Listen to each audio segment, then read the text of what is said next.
We're back to the Total Education Celebrity Show, powered by the Beach Lifestyle Celebrity segment, and I'm really excited to welcome Grammy Award winner, two-time Grammy Award winner, Howard Levy, harmonica player. Howard, thanks for calling. You're welcome. All right, so Howard, tell us specifically how you started to become a harmonica player. Who got you exposed to this music? I grew up in New York City, and the drummer in the band that I was in high school got turned on to Chicago blues and was listening to Paul Butterfield and James Cotton and, Little Walter and Big Walter and all these great blues harp players. And I had never heard anything like it before, and I fell in love with the sound of the instrument. Absolutely, and because of especially where you grew up, the blues is something you really enjoyed. So this is particularly a great instrument to play when it's the blues, right? Mm-hmm. Yeah, well, the harmonica, it's amazing because it was invented in Germany to play Bavarian folk music, but they accidentally invented the world's greatest blues instrument. It's one of those incredible happy accidents of music. All right, well, cool. Let's go specifically, Howard, to, I guess, once you got involved in playing the harmonica. What age were you when you first played it? I was 18. I went to Manny's Music on 48th Street in New York City and bought my first harmonica for $2.25 and went over to my friend's house and said, hey, teach me how to bend a note. And he said, I can't. It's just a feeling like riding a bicycle. I'm like, oh, you're kidding. Because nobody was really teaching back then. And so I just messed around with it until one day, like a kind of like a religious experience, like a revelation, I figured, I don't even know how it happened. All of a sudden I was bending notes, like riding a bike, exactly like that. You know, you fall and you skin your knees for, a few weeks, and then all of a sudden you're up there pedaling away, and you're going, wow, how did that happen? What's very interesting, Howard, when you're telling the story is, did you have a musical background before that? Did you play other musical instruments? I started playing piano and improvising and composing when I was 9 years old.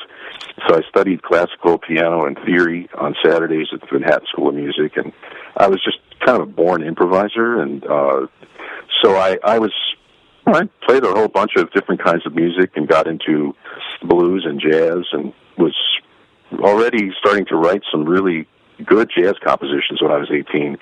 And I picked up the harmonica, as I said, just because I fell in love with the sound and I loved the blues.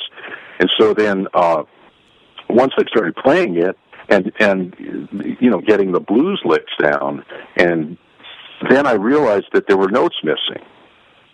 So this was crazy to me, being a piano player. How could an instrument not have all the notes on it? Exactly. Every instrument has them, right? What's wrong with this thing? And plus the fact it's invisible. You can't see anything you're doing on the harmonica. You put it in your mouth, it disappears. There's no keys to push down like a saxophone. You can't buy a fingering chart. It's just all, by feel. The instrument doesn't tell you much. So that's when I tried to figure out how to get those, quote, missing notes. Quite interesting. It's a very interesting story. So your musical background said, you know what, you had that gift. You absolutely had that gift when you were 18, when you picked up that harmonica, because did you ever think, did you have dreams of the other instruments you were playing growing up, that was going to be your big break? And somehow... Well, as a kid, you're playing a band and you say, hey, let me try the guitar. You take the guitarist's guitar, you fool around with the guitar, you learn a few chords. Oh, how does the bass work? Oh, I see, here's the 4 strings, and sit down with the drums and you say, show me how to play a rock beat, whatever, and you get a little bit of a feeling for how to play other instruments. But I never, really seriously wanted to play any other instruments until I heard the harmonica, and that was like a different thing. And then once I figured out how to bend my first note, which happened in the first week of college in the Chicago area where I still live to this day, that was like a transforming experience for me. It was something very powerful, and I got obsessed playing this instrument. Okay, so you start playing the instrument, Howard, and then what happens next? Specifically, did you start trying to play gigs and just for fun, and then the opportunities opened up? Well,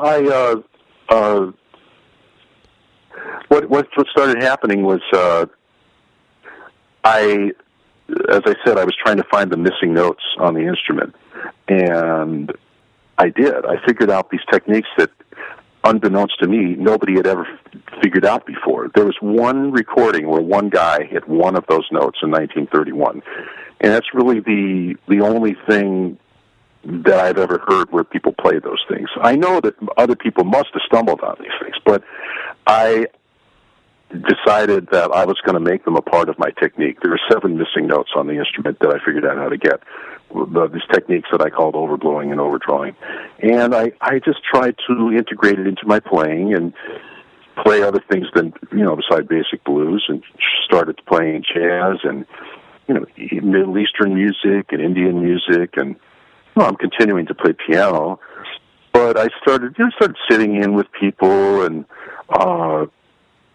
in the mid-1970s, I started playing gigs in Chicago, and then people started finding out about me, and then I got some gigs with some prominent singer-songwriters, Steve Goodman and John Prine, and started touring with them and recording with them in the late 70s. And then in the early 1980s, I started playing on a lot of commercials in Chicago, because it's very rare to find a harmonica player who can read music.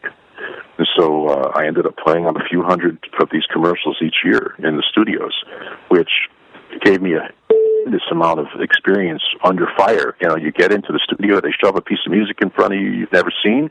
You look at it, you figure out how to play it, and the click track comes on, and you try to get it right the first time. And if you don't get it right the first time, you try to get it right the second time or the third time. But you don't get a million tries, So it really developed my musicianship and my playing of course, I was playing live in lots of clubs and playing on people's records. I guess the next big break came for me when I started touring with Paquito D'Rivera, the great Cuban jazz saxophone player and clarinet player, and I recorded 2 tunes on this album of his called Explosion in 1986, and that brought me to international attention because no one had ever heard anyone play the diatonic harmonica in jazz before, So, and then I also put out my first record, which at the time was on cassette. It was called Harmonica Jazz, and I played Charlie Parker and John Coltrane tunes and some of my original things with the jazz trio, piano, bass, and drums. And so I'd say those 2 recordings started getting me lots of attention. Well, it sounds like, again, like any artist, you go through pay your dues.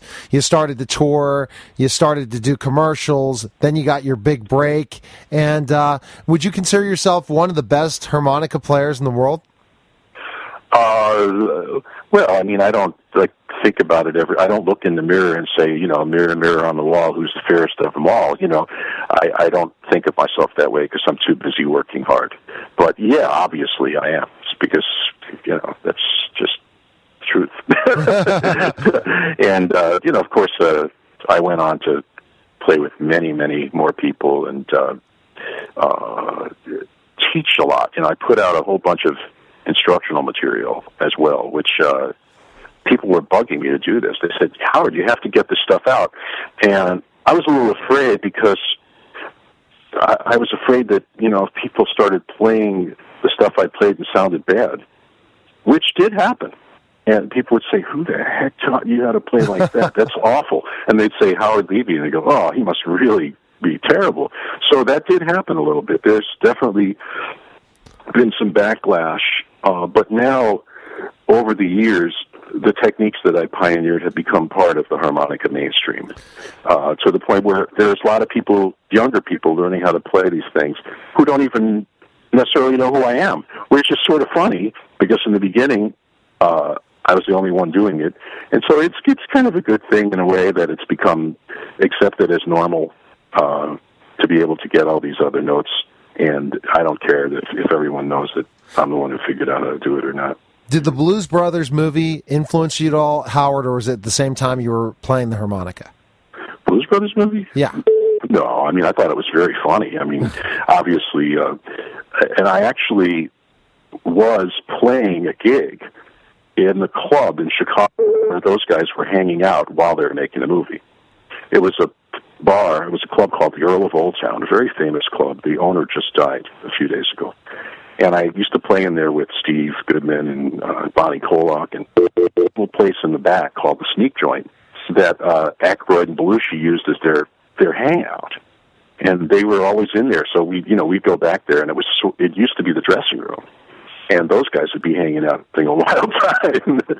So, that was a very pivotal movie in making the general public aware of blues. Yeah, and also the love of harmonica as well, wouldn't you agree, from that movie? Yeah, because the harmonica, it's really an instrument that people think of as a toy, and they don't know what it can do. And so if you see someone playing it, even if they're not great, if they're playing something compelling on it, it definitely turned people onto the harmonica.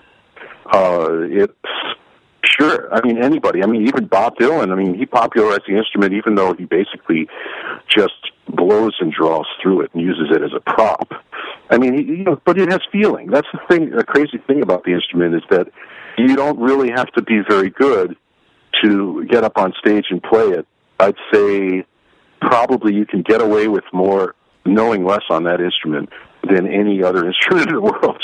If you played saxophone really badly and you got up on stage, people would throw tomatoes at you. If you just breathe in and out through a harmonica on stage, people go, oh, that's cool. Because the harmonica, the funny thing about it is it's the only wind instrument that can play chords. And it can also play rhythms. And it can play melodies. And sometimes if you figure this stuff out, you can play chords, rhythms, and melodies all at the same time. So it's very versatile, and it seems to fit naturally into folk music as well as blues, and then I've pushed it into all these other things, obviously.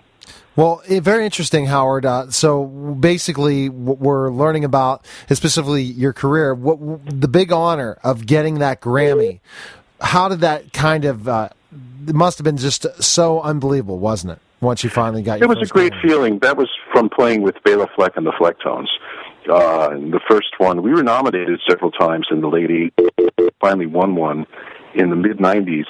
After I had actually been out of the band, but I sat in a few times and played on this recording that won for Best Pop Instrumental. And I was a very big part of the recording. I played the melody, the tune, and it's called The Sinister Minister. And it was a shock to them.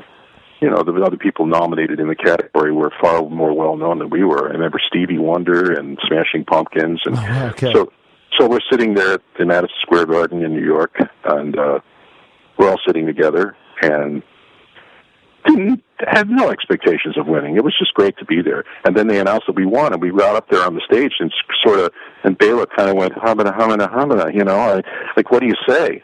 And exactly, yeah. It was very exciting.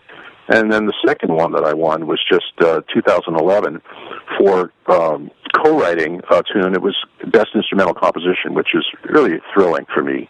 And I wrote it on the harmonica, which I really write most of my stuff on piano, but this piece, I really wrote most of it, the main melody, on the harmonica, and much of the rest of it, even though I did also play piano on the track. So it was called Life in 11, and I actually didn't go to the ceremony for this. I had some conflicts in my schedule. Wow. So, but just hearing about it and seeing those two Grammys in my living room, it's a really great feeling. It's partially luck, who you're affiliated with, right, but also, it's a genuine honor. And it felt really great to me to be nominated for something I wrote, because I've been writing music since I was 9 years old. So it feels great to have that acknowledgement and to have the harmonica be the voice that expressed it.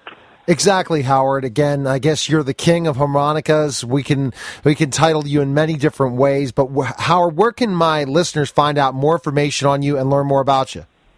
Well, the two big things of me online, the 3 or 4 big things, but the really big thing that I'm very excited about is my harmonica school. I have hundreds of members from all over the world. It's called, you can get to it several ways, but artistworks.com/Howard-Levy or howardharmonica.com. I teach absolutely everything I know there. And at every level, from the most beginning, like how to play O Susanna, to how to bend notes and play blues, and how to play the most advanced jazz and Middle Eastern music and classical music. How cool. Yeah. It's the company, ArtistWorks, is a fantastic company. They've really picked some of the best musicians in the world and got them to be teachers. I feel really, really happy and proud to be part of their music campus, and it's just one of the things in my life that I get the most satisfaction from. And then I also, of course, have my website, which is levyland, one word, .com, and my touring schedule is on there. I'm going to be in Europe in mid-May, playing my harmonica concerto twice, and playing a new piece that someone composed for me, full of all sorts of Bulgarian musical influences, with an orchestra. This is really exciting. I have my own record label, Balkan Samba Records, which you can also look up. I have 7 or 8 CDs out on it and a DVD. I have so many different things that I do. Absolutely. It seems like it, Howard, and we have run out of time. So thanks again for calling the program, and we'll definitely have you back in a couple months to give us updates of how your tour in Europe went. So thanks for calling. Okay, Neil, it's been a pleasure, man. All right, take care, Howard. Okay, bye-bye. You're listening to Total Education Celebrity Show, powered by the Beach Lifestyle Celebrity segment. We'll be back in just a moment.